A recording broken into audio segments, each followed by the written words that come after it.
ផ្នែកទី4យុទ្ធសាស្ត្រផ្លាស់ប្ដូរតម្លៃខ្លួន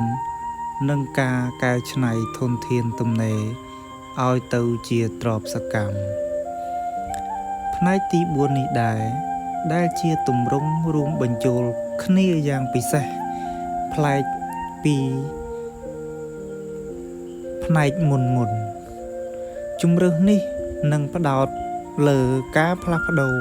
តម្លៃខ្លួននិងយុទ្ធសាស្ត្រច្នៃធនធានជុំវិញខ្លួនដែលជាចំណុចចាក់ដោតបំផុតសម្រាប់អ្នកធ្វើការឲ្យគេការផ្លាស់ប្ដូរតម្លៃខ្លួននិងការកែច្នៃធនធានទំនេរឲ្យទៅជាទ្រព្យសម្បត្តិគឺជាវិទ្យាសាស្ត្រពិតប្រាកដមួយនៃការបង្កើតទ្រព្យមនុស្ស 1% មិនដែលទុកឲ្យធនធាននៅស្ងៀមឡើយទោះបីជាពេលវេលាចំណេះដឹងឬដីធ្លីទំនេរក៏ដោយពួកគេតែងតែរកវិធីបំលែងកម្លាំងពលកម្មឲ្យទៅជាអំណាចទ្រព្យខាងក្រោមនេះជាយុទ្ធសាស្ត្រស៊ីជម្រៅដើម្បីបំលែងតម្លៃខ្លួននិងធនធានទំនេរឲ្យคล้ายជាម៉ាស៊ីនបង្កើតសាច់ប្រាក់មនុស្ស 99% តែងតែគិតថាខ្លួនឯងគ្មានដើមទុនគ្មានដីធ្លីធំដុំនិងគ្មានឱកាសដូចអ្នកមានឡើយប៉ុន្តែផ្នត់គំនិត 1% របស់កំពូលអ្នកមានលើលោកមិនដែលទាល់ច្រកដោយសារតែខ្វះខាតធនធាននោះទេពួកគេមានភ្នែកពិសេសម្យ៉ាងដែលអាចមើលឃើញមាសប្រាក់នៅក្នុងដីទំនេរនិងឱកាសនៅក្នុងវិបត្តិសម្រាប់អ្នកធ្វើការឯកជន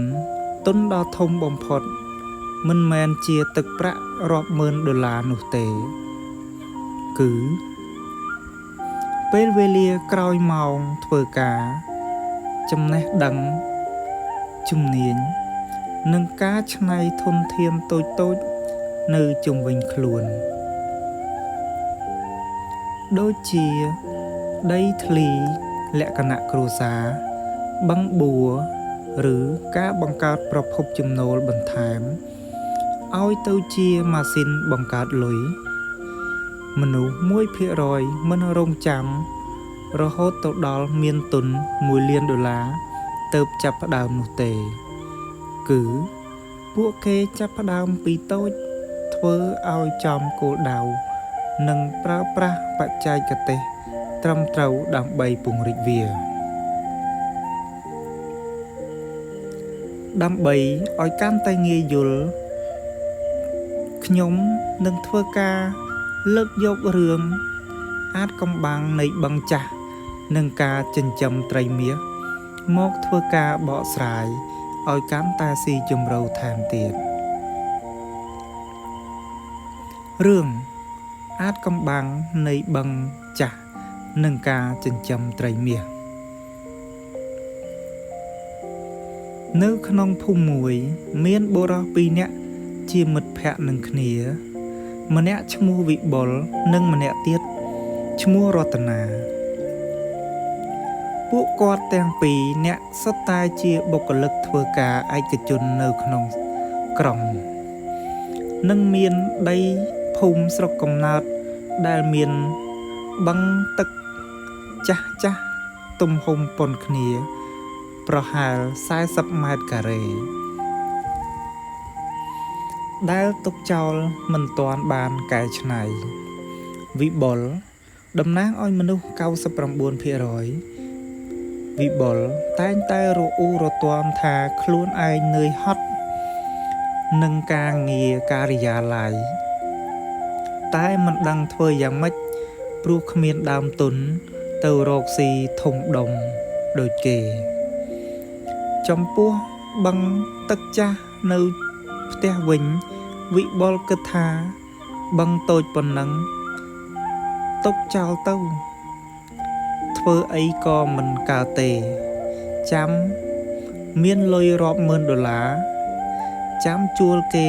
មកចាក់ដីលុបធ្វើផ្ទះវីឡាវិបុលក៏បានបន្តធ្វើការងារការិយាល័យដដែលរងចាំថ្ងៃមានលុយធំដែលមិនដឹងជាពេលណាចំណែកឯរតនាតំណាងឲ្យមនុស្ស1%រតនាមិនរងចាំឡើយគាត់ប្រើប្រាស់ពេលវេលាចុងសប្តាហ៍និងម៉ោងសម្រាកពីការងារដើម្បីសិក្សាបច្ចេកទេសកសិកម្មបែបទំនើបនិងការគ្រប់គ្រងទឹកជំនួសឲ្យការទុកបឹងនោះចោលរតនាបានចាប់ផ្ដើមសម្អាតបឹងចាស់នោះរួចប្រើប្រាស់បច្ចេកទេសលាយកំបោរបាចអំបិលនិងប្រើ EM ដើម្បីធ្វើឲ្យទឹកមានគុណភាពខ្ពស់គាត់បានចាប់ផ្ដើមចិញ្ចឹមត្រីដែលមានតម្លៃទីផ្សារខ្ពស់ដូចជាត្រីប្រាឬត្រីឆ្ដោក្នុងដង់ស៊ីតេខ្ពស់ដោយរៀបចំកាលវិភាគដល់ចំណីត្រឹមត្រូវនិងច្បាស់លាស់ឆ្នាំដំបូងរតនានឿយហត់បន្តិចព្រោះត្រូវមើលថែទាំការងារក្រុមហ៊ុននិងស្រះត្រីប៉ុន្តែដោយសារតែមានរបៀបរៀបរយនិងការគ្រប់គ្រងចំណីអាហារត្រឹមត្រូវត្រីរបស់គាត់លូតលាស់លឿននិងលក់បានតម្លៃខ្ពស់មិនយូរប៉ុន្មានស្រះទឹកតូចនោះបានបង្កើតប្រាក់ចំណូលបន្ថែមប្រចាំខែយ៉ាងទៀងទាត់ជូនគាត់បន្ទាប់មកគាត់បានពង្រីកទៅជាស្រះទី2ស្រះទី3រហូតអាចបង្កើតប្រាក់ចំណេញរាប់ម៉ឺនដុល្លារក្នុងមួយឆ្នាំ